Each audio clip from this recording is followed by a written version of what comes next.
Welcome back to Riding Bikes in San Diego. We are way at the north end of Lake Murray Boulevard, and this bike lane sign has been covered for a while.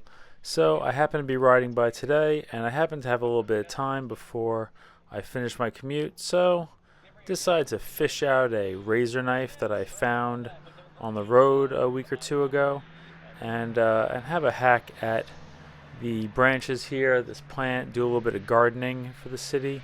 Because when I report things like this to the city of San Diego on the Get It Done app, they tell me that it's going to take like 160 something days for it to happen. And I think it's important for signs like this to be seen. I think that it's important for drivers to see them. I think that it's important for people riding bikes to know that these signs are there also.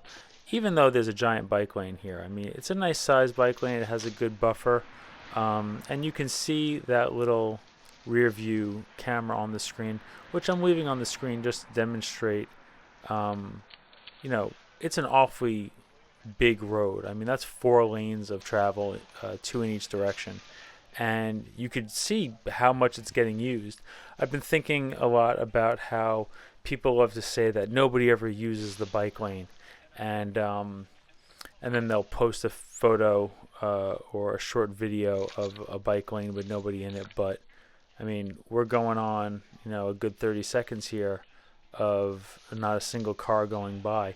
And if I'm being honest, I ride on this, mornings and afternoons.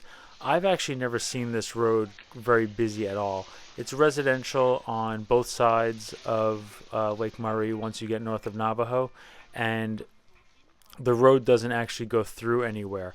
It dead ends just about maybe half a mile up, and is an entrance to a wonderful gravel path or hiking path, whether you ride it or bike it.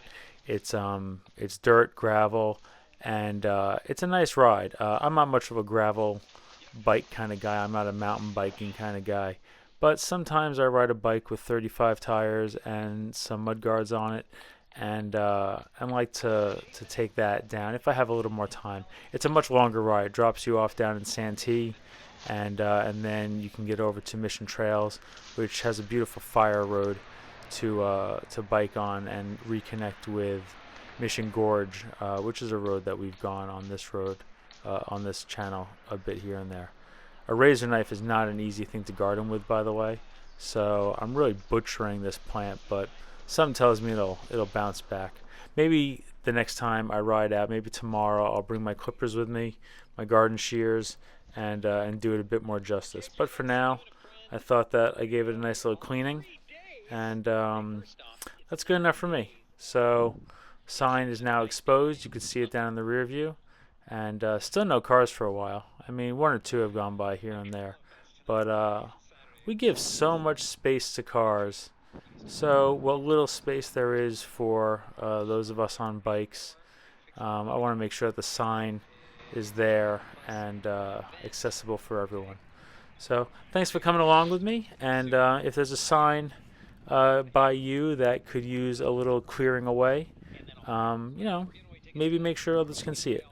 Until then, we are going to keep on going, drive less, and ride a bike. Thanks so much.